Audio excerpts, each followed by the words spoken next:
All right, on my clock, it's showtime. So let's go ahead and get started. I want to reward those of you who are promptly here on time, first thing in the morning for a lot of you.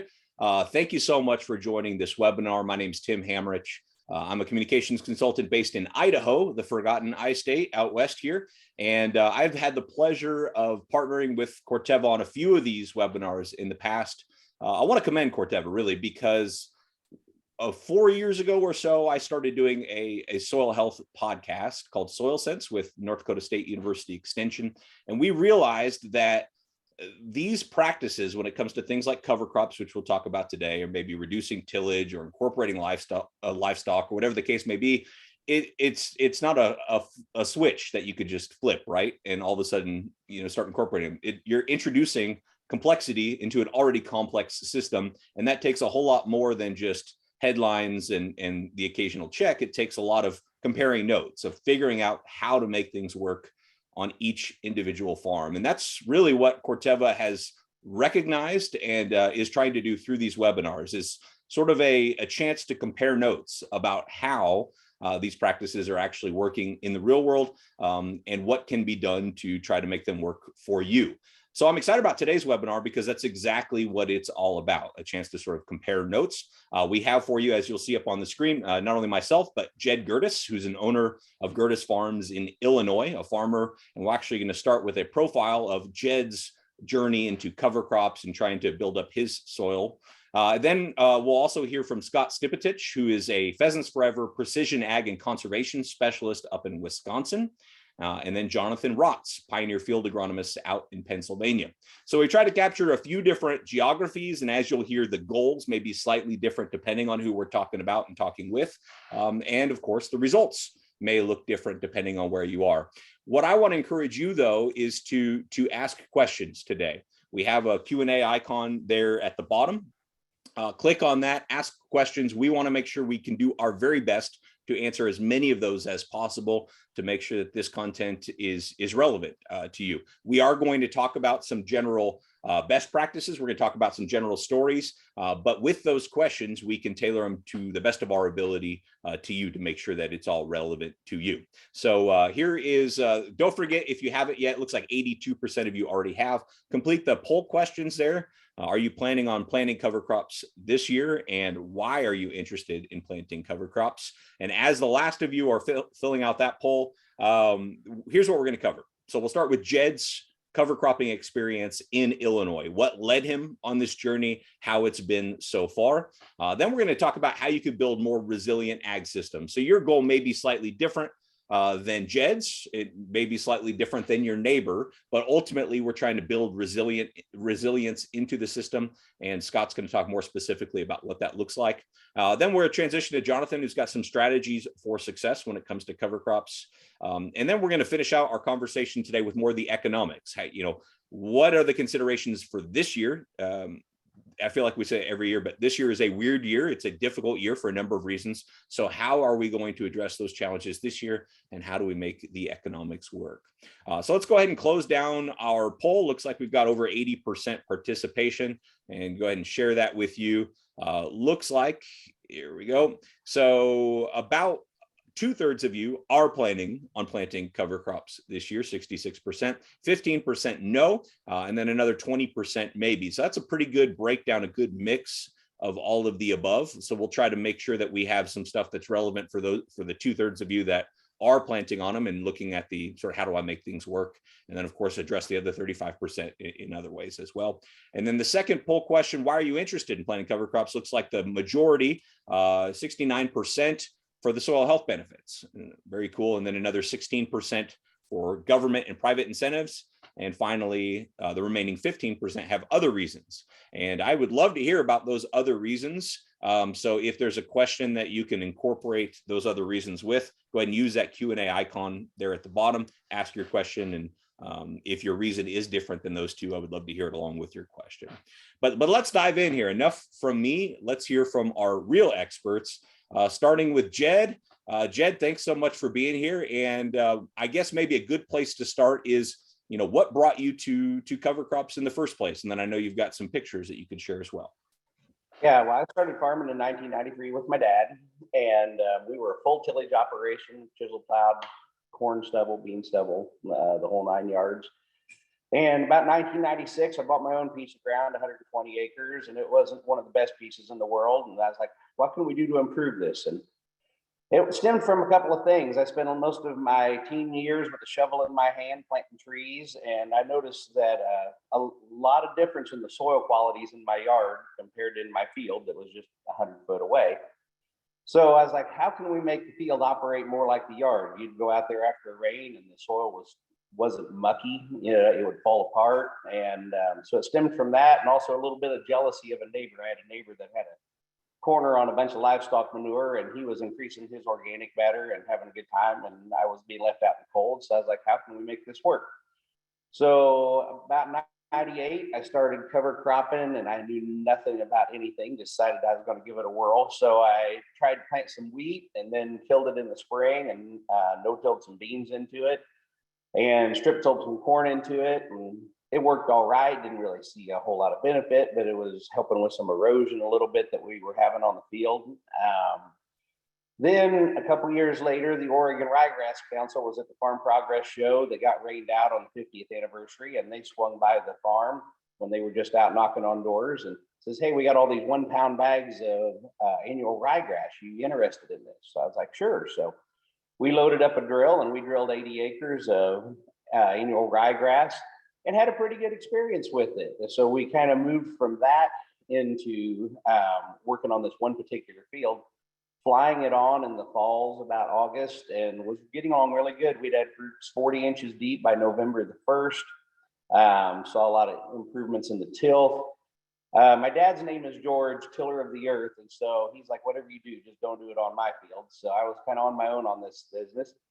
And we kept working at it. And after about 7 years, he started getting a little jealous and says, hey, why don't you try one of my fields? So currently we're cover cropping all of the corn stalks every year with cereal rye. We made a transition probably about 10, 12 years ago into using the cereal rye. At the time, that was before Enlist and Ingenia beans were out. And mare's tail was getting to be just a little bit of an issue. It wasn't horrible, but we raised a lot of seed beans, and so we wanted pin clean fields. And the 2,4-D wasn't knocking back the mare's tail like we like, so we added a tillage pass in the fall of a vertical till tool, and then started spreading the cereal rye on top of that with a floater with our fertilizer. And then in the spring, we would kill it back in the day and then plant into it about 10 days later. And now we've moved into planting into it green. And that has worked out really good. We just planted into it green and hit it with a decent dose of glyphosate and lay our pre's down. And we've found a whole bunch of side benefits we weren't intending at the first place. Our original intentions was improving soil tilth and reducing erosion, and we've added organic matter, and the weed suppression is just phenomenal on this stuff if you can get it up, to a decent height. So it's been a great journey. We've also experimented with radishes and oats and other cover crops, we'll say, in front of corn, and they work fine. Just flying them on, which you tend to have to do with those to get an early enough start. It depends on if you get an inch of rain when you're seeding it or not. If you get an inch of rain and you're good to go, you'll get a nice stand. And if you don't and it's dry, the stand can be a little spotty. So the cereal rye is kind of like a no-brainer. It's nice and easy, always comes up and does its thing. And that's kind of where we're at. I'm curious, Jed, that the story about your dad is kind of funny. What you just saying that George means tiller of the earth, but you said about 7 years in, he came around. What was happening 7 years in that he was saying, well, hey, maybe you do want to try some of that on mine? Well, if you remember the drought of 2012, we all started planting here super early. Usually we're like April 15th to the 20th, and we were planting March 31st. And dust was a-rolling. And you could tell in just regular conventional fields, dust was just rolling. And when I went to this field, it was damp. It wasn't muddy. It was just damp. It was actually more like potting soil than it would. And so Dad's like, every other field I was right behind him. He's like, that field, you better stay out of it for about, half a day and then go in there and plant. And what we noticed is it wasn't muddy like he was getting compaction. It was just holding moisture really well.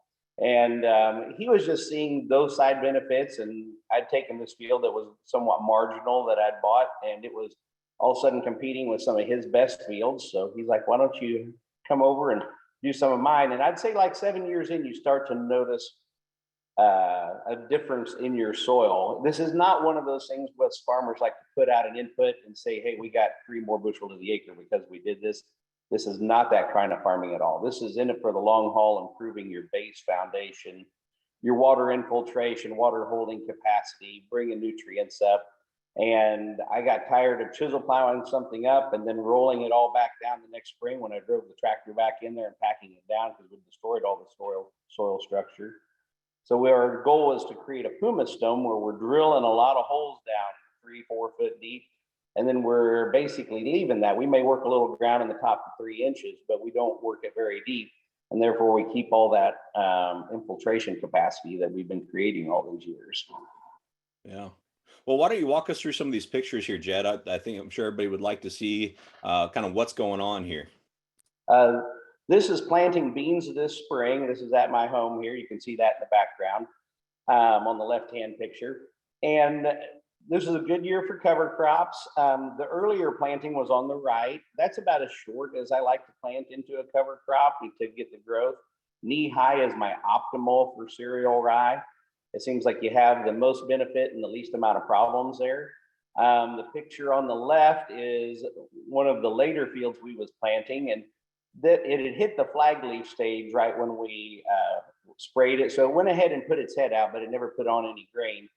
At that point in time on the left, that straw will stick around for a while. It kind of has all of its sugars intact at that point. So it'll actually make a healthy mulch for the rest of the summer. But that's about as big as I really like it. If I can have it knee high and get it to lay down right after I spray it so it's not shading beans or anything, that's my optimal.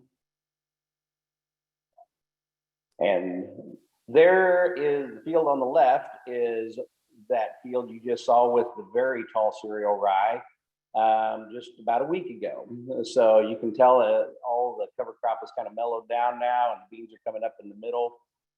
We actually just did our post spray here just a few days ago when there was hardly anything out there to post spray. The pre-emergent and the killing of the cereal rye has basically held it just like you see it there until those beans were at that level. So that held them nice and clean, and you don't have to worry about moisture when you're planting. There's usually plenty of moisture. And I'd say one key thing to do is watch your closing wheels on your planter. One of our earlier challenges was closing our seed slot in a good way. I have run a Case IH planter and the stock equipment wasn't doing the job that I needed to do. And I went through several different closing systems till I ended up with some Schlegel wheels, which is kind of a bent tine that basically helps push that soil over the row, and then it fluffs it on the top and packs it good underneath. And that made all the difference in the world. Somebody that's just starting out, that'll probably be one of your challenges. If it's a little damp out, especially when you're planting, is closing that seed trench. So you want to make sure you got the right closing wheels. And there's just a few pictures of soil. So you got a conventional field on the right and this field that we've been showing you here on the left, right outside my house. And I actually had to dig that one on the left up a few times because every time I kept sticking the spade in and bringing it back, the soil was just falling apart before I could get a nice profile there for you. So it's very crumbly. When you grab it with your hands, it just wants to bust into a million pieces, and you don't really feel any compaction layers, and it hasn't been chisel plowed in probably 20 years. So it's a good way to create nice new soil and not have to burn all that diesel fuel with chisel plow. Go ahead, Jed. Then I've got a question. Let's go through this one. Then I've got a question for you. And so this is us doing radishes one year. This was one of our better goes at it. This was flowing on in August. Got a couple of rains in August to get things germinated. When we cut the beans, they were probably about 2 or 3 inches high. So we cut the beans off the top, and then they kept growing after that. And we didn't have a hard freeze for a while, so they got some good height on them. And I like making the soil work. If you're just putting crops out there during the summertime, you're letting your soil lay and do nothing for the majority of the year. So this way your soil is working for you year round. Very cool. Well, the questions are starting to pour in from attendees, Jed. So you struck a nerve here. The first one being from Steve. Why did you switch from annual ryegrass to cereal rye? And maybe talk about how you're thinking about what cover crops to use, because we're sitting here looking at a radish. So talk about how you're thinking about that. The ryegrass is probably still my favorite cover crop. If you get a good stand, it's really roots deep. There's not a lot to deal with on the surface like there is cereal rye for trying to get something wrapped up in your planter. Although if you do it right, you should get along just fine. It was because of the mare's tail issue in the day, of needing to get a little tillage pass in there to get rid of the winter annuals. And it basically made it a little easier planting in the spring because you got rid of the winter annuals. You had a little bit of black dirt in between the cereal rye to plant into.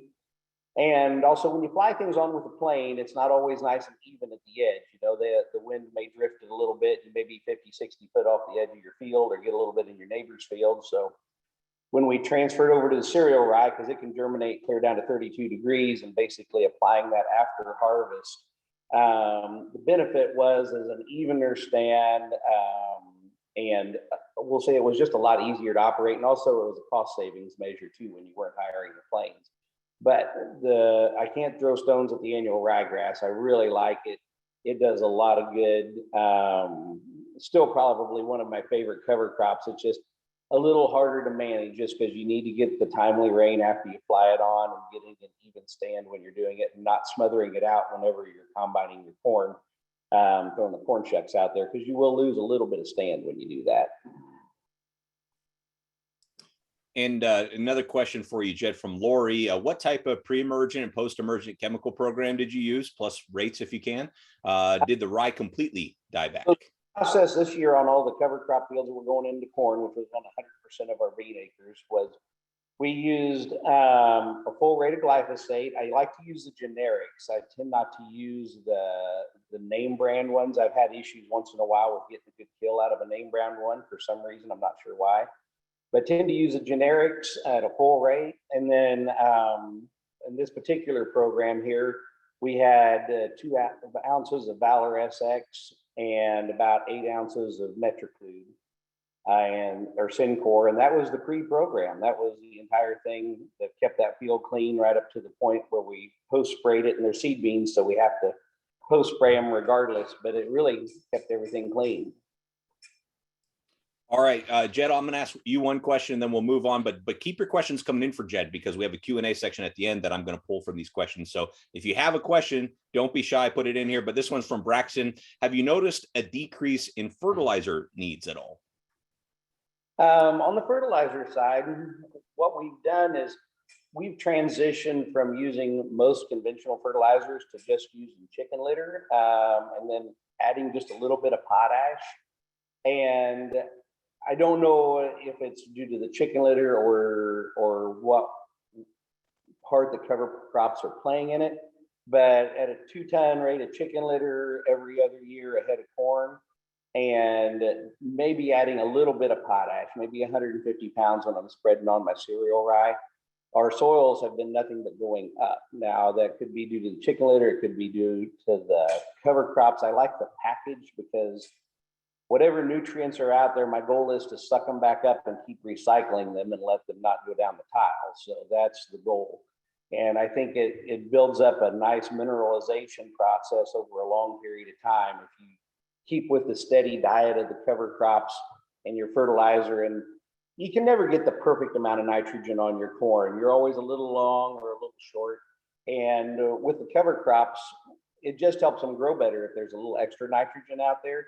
And then you're not wasting it, you're sucking it back up. The cover crop grows even better if there's any leftover nitrogen from the corn, and it puts it back in the soil the next year. The best year of cover crops we ever had was the year that 2012 hit, and there was a drought, and there was tons of unused nitrogen because the corn crop wasn't very good. And the cover crops just excelled that year and sucked it all back up and started dumping that back into the soil to be used by other crops the following year. Very cool. Well, Keith and Steve and Joe Ellen, I see your questions we'll get to those. I do want to keep moving here. Jed's not going anywhere. We're going to keep him right there in his shop waiting for the Q&A section. But we're going to move now to Scott Stipetich, who is with Pheasants Forever up in Wisconsin, talking about building more resilience in ag systems. You just heard Jed's profile of, one farmer in Illinois, how he's looking at his goals, how he's executing on those goals. But Scott, I know you work with multiple farmers, so maybe if you could talk about some of the goals and some of the programs that you're seeing up in Wisconsin. Yeah, and just to give a little background for those that might not be familiar with Pheasants Forever and Quail Forever, and a little bit of background about whose story I'm telling here. So Pheasants Forever and Quail Forever, we're a nonprofit wildlife organization. But I recognize that there's strong ties to these wildlife populations and the agricultural landscape, that we're talking about here today. Specifically, like, we're interested in placing diverse systems on the landscape to benefit these wildlife. And what we see is there's great synergies when we diversify these systems with wildlife populations, with environmental benefits, with agronomic basis, like Jed talked about. They all start working together. And so specifically in my position, I get to work with farmers one-on-one. In my role, I'm looking at the technology side of things, so the data that's being collected on those individual farms, and then kind of using that data and overlaying it to create like business planning tools or profit maps, and kind of looking at different areas of the farm or areas of the farm and just kind of looking at them through a different glass and how we can do things differently. Oftentimes cover crops are in that business plan that we're putting together to kind of build a more resilient ag. And so the story that I'm telling here today is those farmers that I've worked with across Wisconsin, but then my counterparts that are across the country. So Pheasants Forever is a nationwide organization. And so kind of been building up for this conversation here today.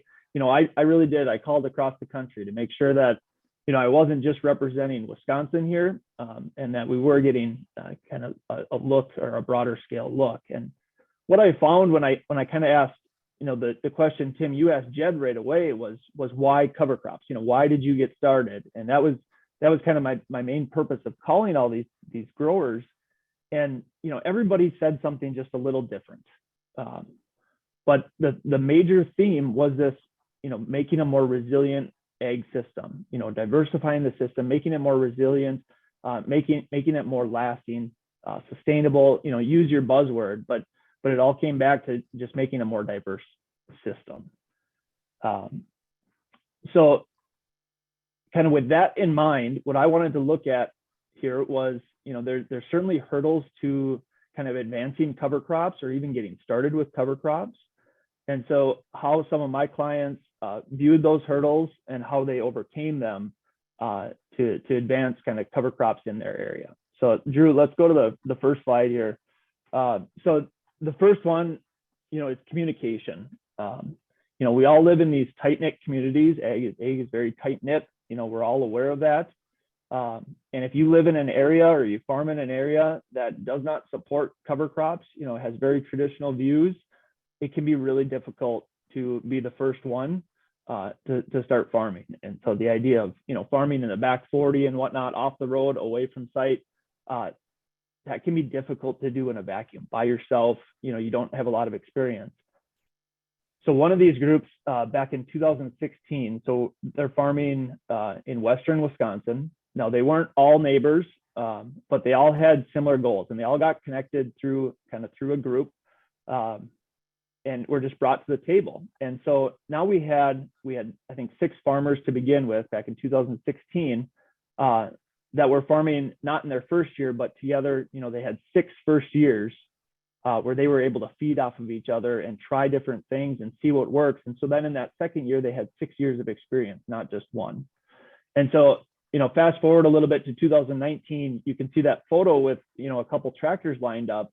Well, here they had 3 years to prove themselves, to prove cover crops work. And so they lined up the different implements that they used to spread cover crops over the last 3 years to really break down that barrier that, I don't have the equipment, it costs too much, you name it, and they brought in 60 farms from the area to kind of view these different ways to implement. And we've seen cover crops grow in the area because of that. The other pictures I had to throw in because they kind of begged me to, because they were just so impressed. So this was this past spring.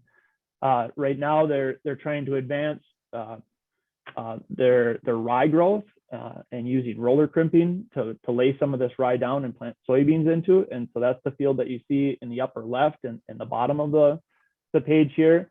And so this was right after a 1-inch rain. We had 3 inches over the last 3 days, and these are heavy soils. And so they're showing their shiny boots, right? Like, we walked this field for over an hour and nobody had muddy boots, and they were just shocked. And it kind of goes back to some of those synergies, that you see. You're not sure what you're going to expect. This was one that all just kind of caught them off guard. We were talking about canceling the field day just because we weren't sure what the field conditions were going to look at. Sunny skies and shiny boots, everybody was pretty excited. And Scott, if I can jump in here real quick, because this actually speaks to a question that Fred had in the group, which is, have you ever, rolled or crimped the cover crop at termination? Is that a common practice you're seeing in your area, and how is that working, or anything that we need to share on that?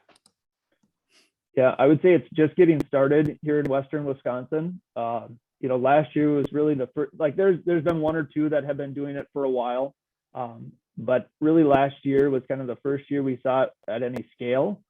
And so this year we're actually having some field days, later in the summer to kind of look at the results because we don't really know. So timing is probably the biggest thing in Wisconsin, just in that we have a shorter growing degree day, so seed gets out there a little later.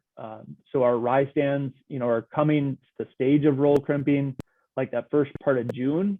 And if you're putting beans out there, that can get tricky with, losing some yield, without getting it out there a little bit earlier. So, but this stand, it was a mess of rye. It all got laid down, and the beans were poking through. I believe this was a week and a half ago that we were out there.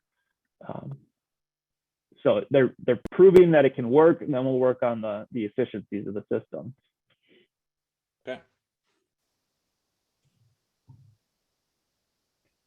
All right. So the second one kind of plays on that question. Just that we are in Western northern Wisconsin, and so growing degree days after harvest to get a cover crop out there can be limited. This group started with rye, and it was just easy to kind of broadcast it out there. You could drill it out there after the crop. It would grow through winter, so there was some room there for a lot of growth, but they still weren't satisfied. They felt like they were missing a big part of the growing season where they could have another crop growing out there. And so they challenged the model, and they leaned on that community aspect that I talked about on the first slide, and reached out to grower groups that were over on the east side. So over Green Bay, Wisconsin was where they reached out to, where they had been interseeding into corn, standing corn at V2 to V5. And so that group had 3 years of experience and were showing no yield hit in doing this cover crop. And so last year was the first year that they tried it. This year will be the second year of trying different styles of getting it out there. So last year they drilled it. This year they're just broadcasting it out there.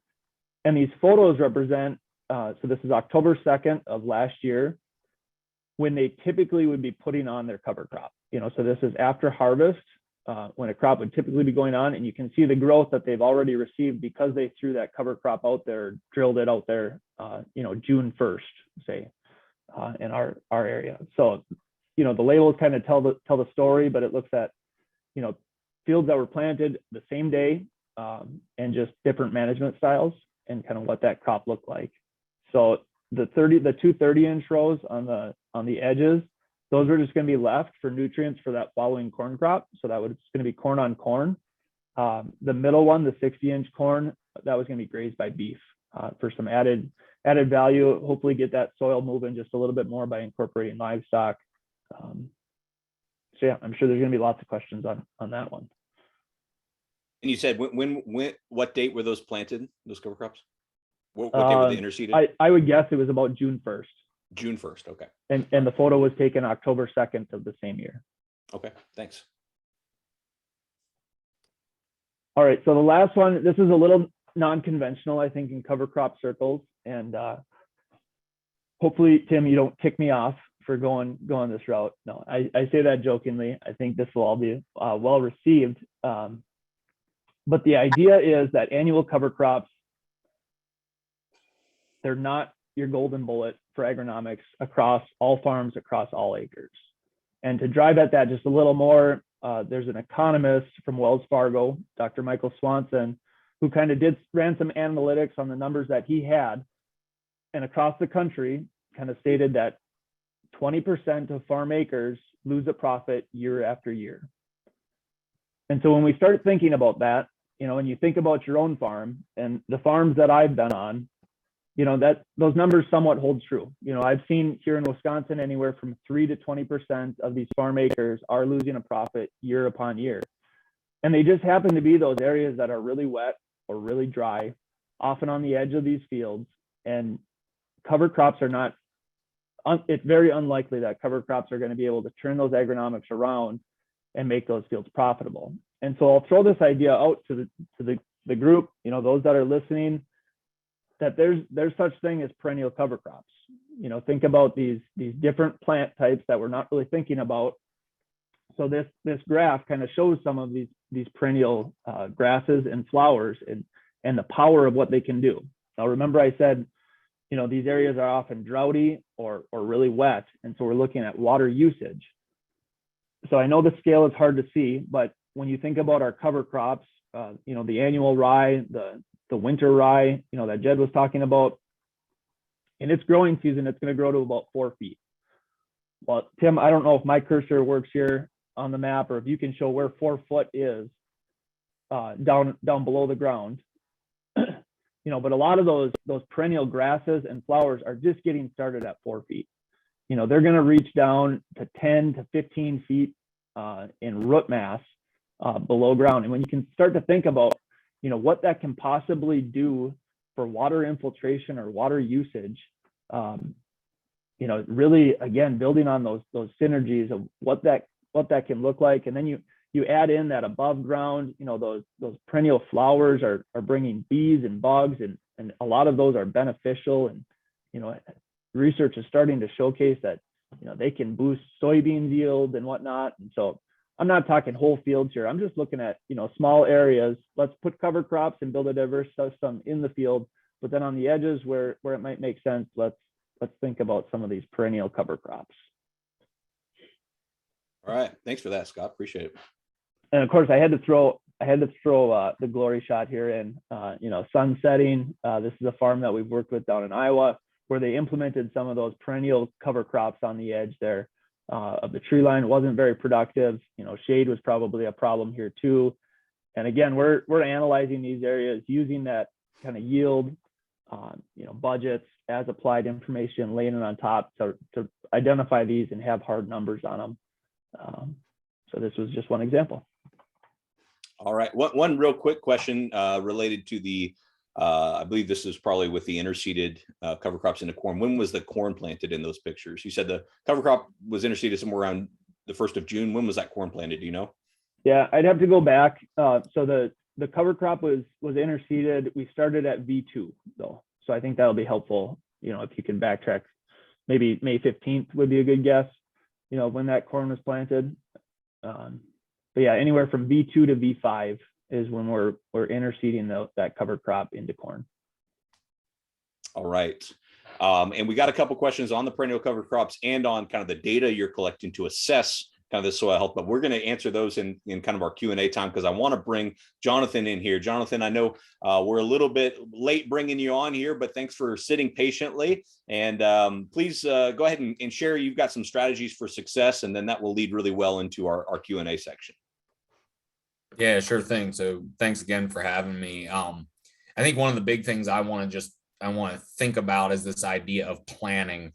I out here in Pennsylvania in Franklin County, so I had to throw a Ben Franklin quote up that, if you fail to plan, you plan to fail. And maybe we don't always think about that with cover cropping. We kind of think like, okay, what's happening here this fall? Well, you know what, we got a little bit of time. Let's throw something in and go. But there's a lot to it. And the guys that I'm working with that have been doing this for a long time truly do start with the plan. I'm going to talk through a couple of these points here, so we'll just go ahead and hop to the soil conservation and biomass creation and talk through that a bit. So on this slide here, you see two kind of altering cover crops, right? You've got a smaller, and we talked through this earlier, this smaller cover crop, and you can see how even with small cover crop, you've got a tremendous amount of roots down below the system. They're really starting to grab nutrients. They're doing a tremendous amount for your soil, not only the roots themselves, but the mycorrhiza that they're supporting and all these other things that are just hugely beneficial to our soil. So when we go in there and we burn that off early, there's benefits to that. We've got soil conservation. We have all these different things that are happening over the winter with that cover.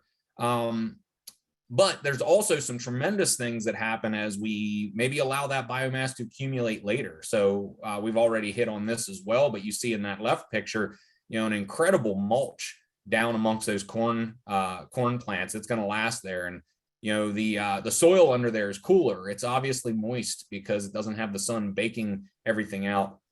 Weeds are struggling to get through there, everything else.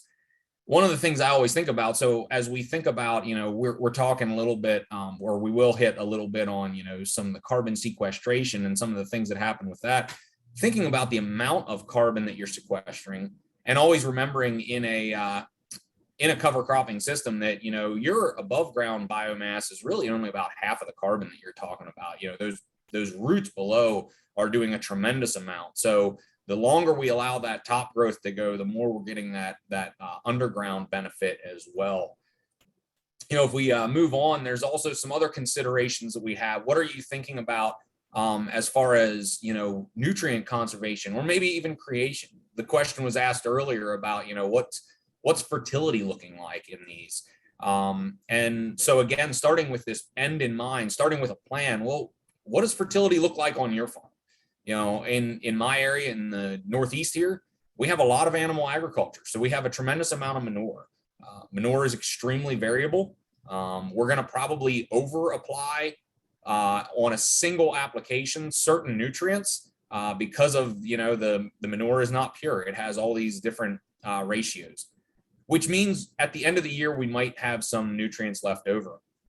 And just was discussed earlier, cover crops are awesome with grabbing those nutrients, pulling them back into biomass, getting them out of the soil away from the potential of loss. And then the following year, starting to break down and re-release that to the next crop.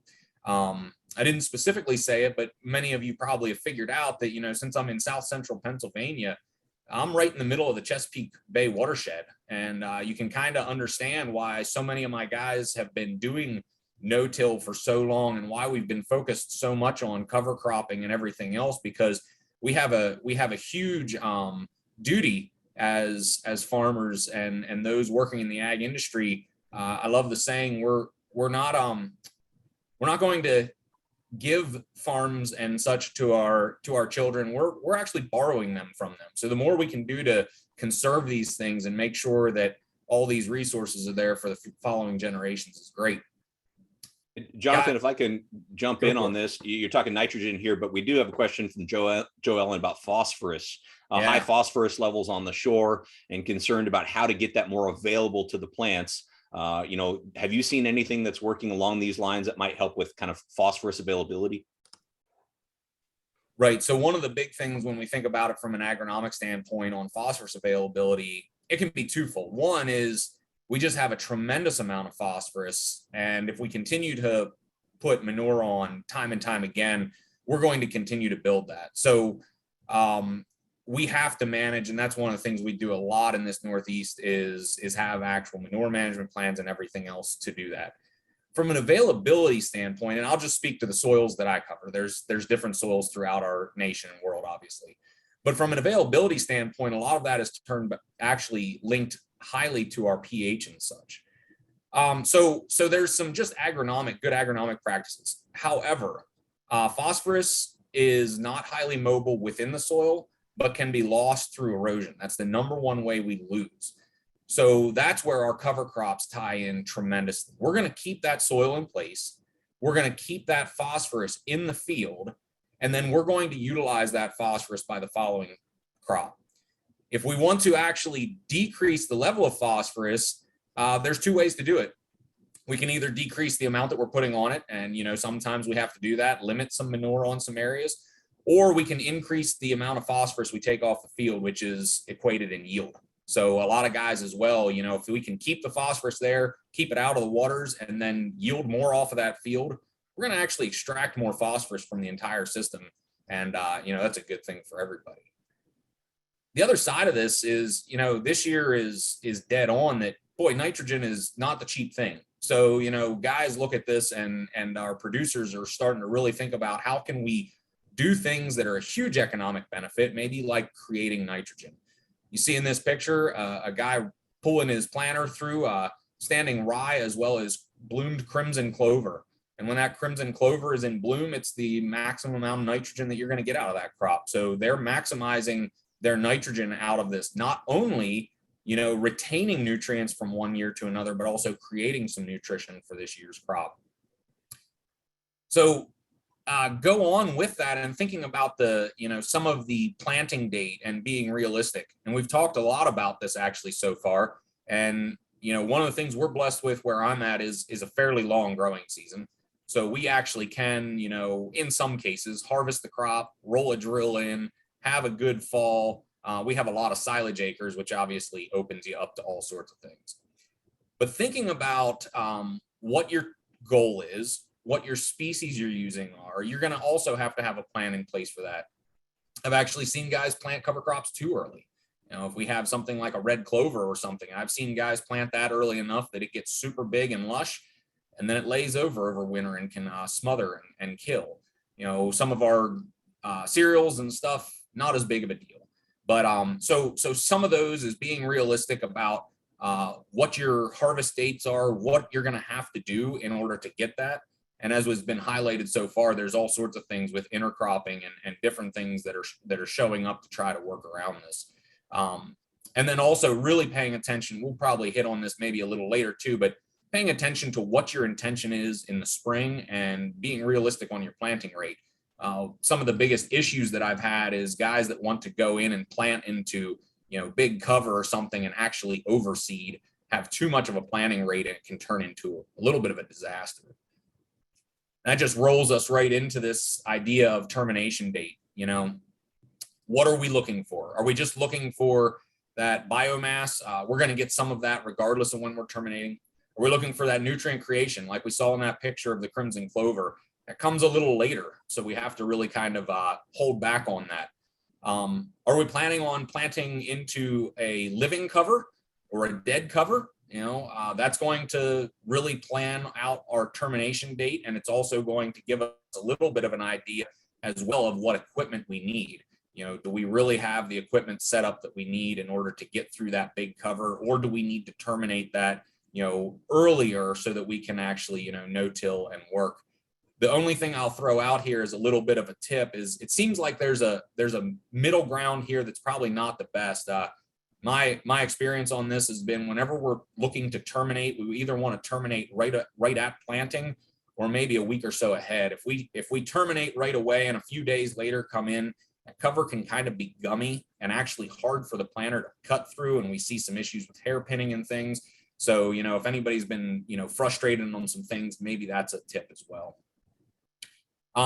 So the last little thing here that I have want to kind of wrap on is the age-old question: how do you eat an elephant? You do it one bite at a time. You don't take the whole thing on at once.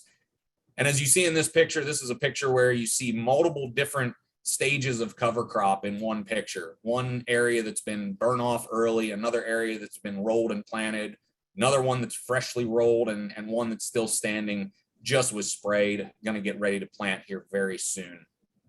And the reason I bring this up is there's all different, stages that you can try, whatever, but don't think that you have to do it all at once. So try a little bit before you bite off the whole thing. And I encourage guys, if you're thinking, we always do cover, but we'd really like to get into some of this, planting green or planting big, just skip a spot in the field with a sprayer and let it continue to grow, and play around with that and make sure your equipment's working well, in that kind of a scenario, or whatever it may be. Think about some of those, bite-sized things that you can do before just jumping in and maybe not having the experience that you want across all those acres. Jonathan, really appreciate it. Let's go to this how to minimize costs. I think maybe in the interest of time, we've got about over a dozen questions still that we haven't got to yet, and I want to get to as many of them as I can. And we're on the home stretch here the last 15 minutes, but we did poll these three guys about just advice on the economics of cover crops. And maybe we'll go to the next slide here, Drew. And I'll kind of read through these really quickly, and then we'll get to some Q&A. Maybe we can come back here if you guys have something to kind of add on to them. But especially in a year like this one, start the planning process early and shop around with different dealers. Make sure you're doing your research. You don't want to wait until the fall to kind of figure this out all at once. Offset your costs. There are some incentive programs out there with Pheasants Forever, Equip, local and state payment incentives, and of course, carbon. And then get creative, tweak your seeding rate, pick a high return on investment species, and be wary of additional management with cost reduction.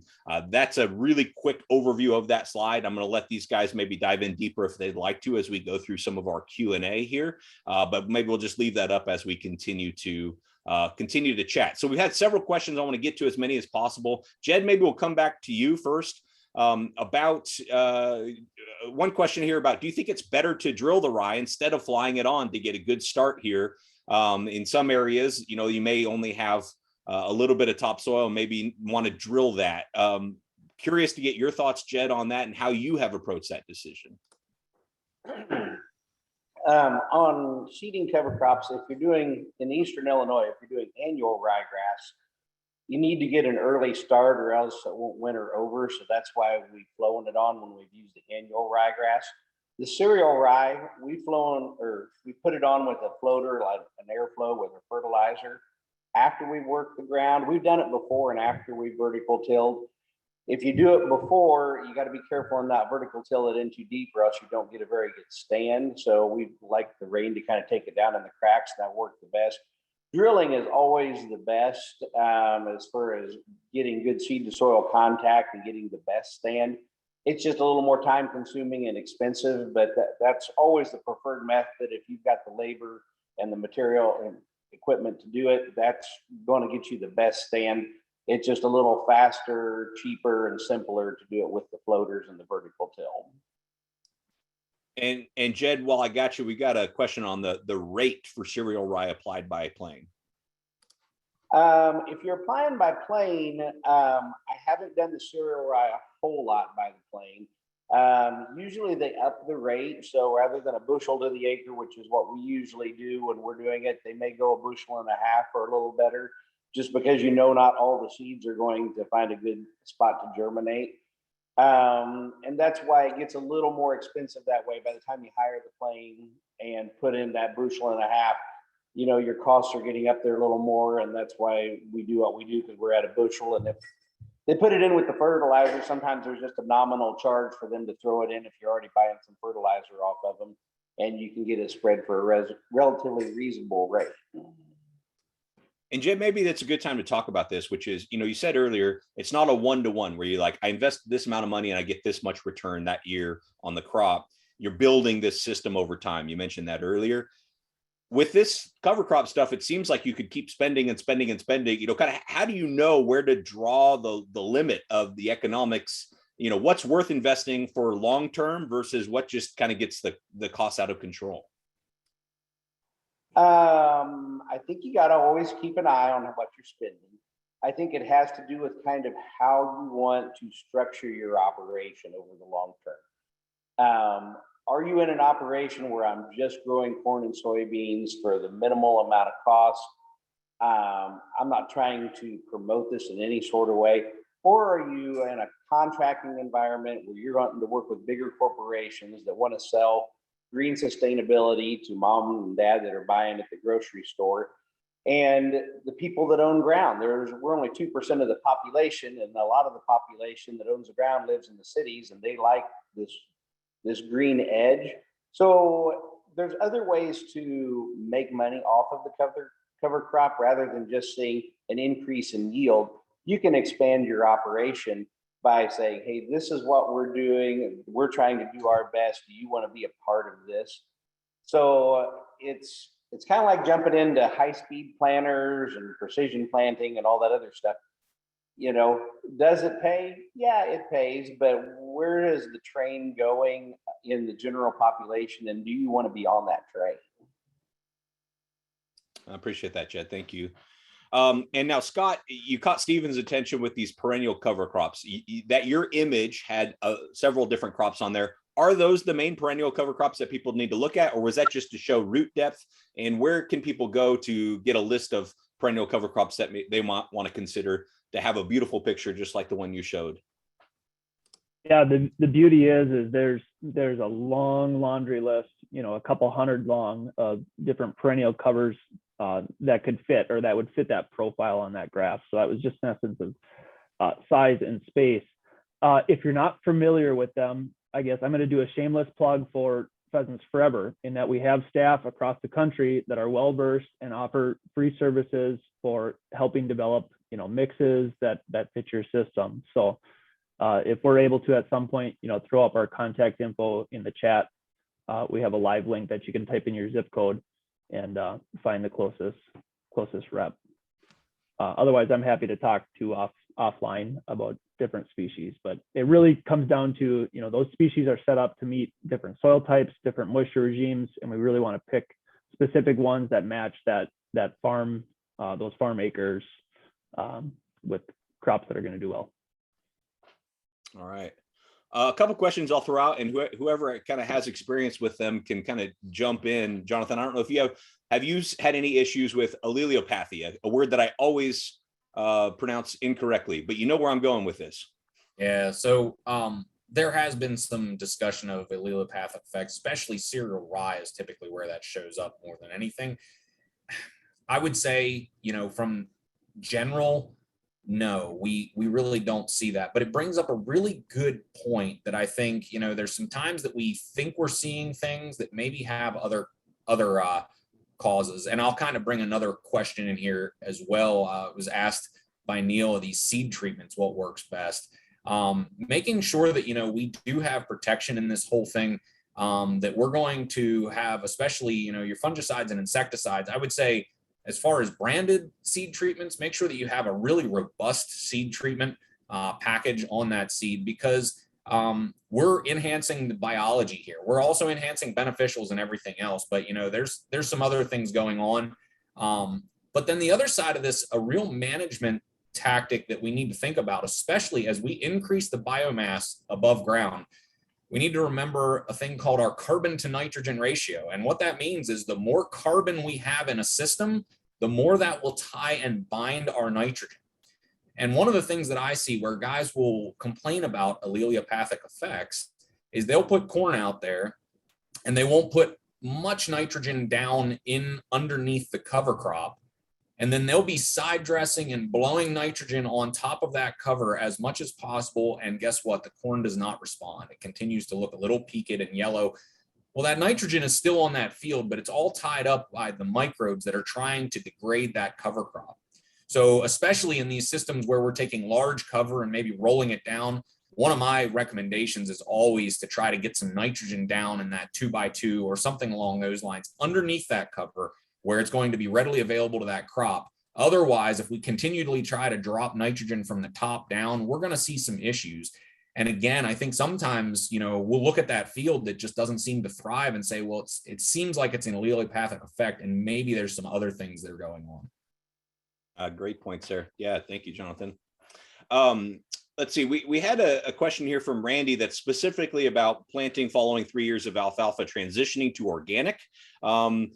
Jen, I know you have some organic acres, but I'll open this to any of the three of you that want to weigh in. I mean, the question is, you know, kind of how to manage this in an organic system, if that's, you know, if that's possible, viable. He's coming out of 3 years, I guess, of transitioned organic alfalfa back into row crops, it sounds like. But just in general, you know, making this work in an organic system, are you doing that with your cover crops? Yeah, we're going into that next year. We actually have alfalfa and sweet clover with some crimson clover. growing this year on 100 acres that we're actually mowing it back in at this particular point in time. I haven't ever done it before. I've been talking to a lot of guys over the last several years before we decided to engage in this process. And it seems like it's best if you either mow it short or lightly disc it in the fall, not trying to get rid of all of the alfalfa, but we'll say thinning out the stand a little bit so you got something that's manageable in the spring. And then letting it grow in the spring a little bit, getting just a little bit of growth out of it, and then working it intensely but shallow so you don't destroy your seed bed underneath, but you basically try to bake bread with the cover crop that's there. So if it's a little tall, I'd probably mow it or mulch it first and then disc it. If it's not very tall, you might be able to get by with just disking it. But that's the theory. Haven't done it in practice yet, but that's our goal. All right. Well, as we get close to kind of rounding out here, want to get to more questions if we can. But anything, I'm going to give each of you the floor, all three of you, for some final thoughts. Any of the questions that you've seen pop up that you want to answer, anything we didn't get to, but this is your chance to put a bow on this fantastic webinar and close out strong. So I guess we'll just go, let's go. We just heard from Jed, so let's go to Scott next. Scott, why don't you share some closing comments from your perspective, and then we'll go around the horn. Yeah, so closing thoughts, cover cropping has been around for 30, 40, maybe even more years, when you look at the annual systems. And so if you're thinking about it, it's probably been done. And Jed just kind of talked about, grabbing years of information, talking to different farmers, kind of pulling that information in before trying it. And I hope, based on the poll, we have a lot of experience here, and we have some that maybe don't have any experience. Talk to as many people, build that community, build that network before you try something, and then be bold. Think about things in a different way, and like those perennial systems, like I was talking about. Not every system has to match what your neighbor's doing. Thank you, Scott. And Jonathan. Yeah, kind of piggybacking on that, I think it's no doubt there's a ton of questions here, and that's pretty typical of any time we talk about changing management. Don't do it alone. There's a couple of comments in here about folks that really rely on resources, like some of whether it be myself as an agronomist or other folks industry wise, and really tap on those resources. Maybe that individual isn't an expert, but they very well may have a network where they can get to it. The other side of that of not going alone is, we kind of talked a little bit about economics and realizing that, whether it be Pheasants Forever, whether it be Corteva's carbon incentive, whether it be some of our local, state, federal programs, there are things out there that help to offset some of these costs. Again, being from the Chesapeake Bay watershed, and if you don't know, most watersheds kind of have their eyes on the Chesapeake Bay. So things that have happened here will, probably creep in and already have creeped into other areas. But one of the things that comes along with that is, there are incentives for some of these management transitions. And so, again, whether it be, I think for ourselves with Corteva, you can get up to like $30 per credit on some carbon. And that's all over the board. That's one thing that I'll personally say I like about ours versus some others is I've got guys that have been no-tilling forever that most time won't be able to get any incentive, but if they just let their cover crop grow a little bit longer, it is something. So think about those resources, not only the people around you that can help you, but maybe even just checking in with local folks of what other resources can help you in these transitions. All right. Thank you, Jonathan. And Jed, we're going to kind of give you the last word here. In fact, we had a question specifically about what resources you would recommend to your fellow Illinois farmers on this stuff. But you have the floor for your final thoughts, Jed. I would just say we're only here for a short time. And so I want to leave the soil for myself better for the next generation. And so as I'm working on it, that's my priority and my goal. And I think everything else will take care of itself. And I like to make the soil work for me and not just let it lay out there over the winter time. So I think it's got a lot of figuring out to do. I think there's a lot of different avenues that can be taken. I don't think we understand everything that we're doing just yet, But anytime you're investing in the next generation in your soils, I think it'll be a good thing. Okay, thank you, Jed. All right, well, thank all of you for staying really the entire time here. We're going to try to close out right on time because I know it's a busy time of year for everyone, and we'll let you get back to it. But I just want to thank our panelists, our expert panel. This has been a fantastic webinar, and thanks for those of you who tuning in. Hopefully, we'll be back with another one of these very soon. So thanks so much for attending, and we'll see you next time.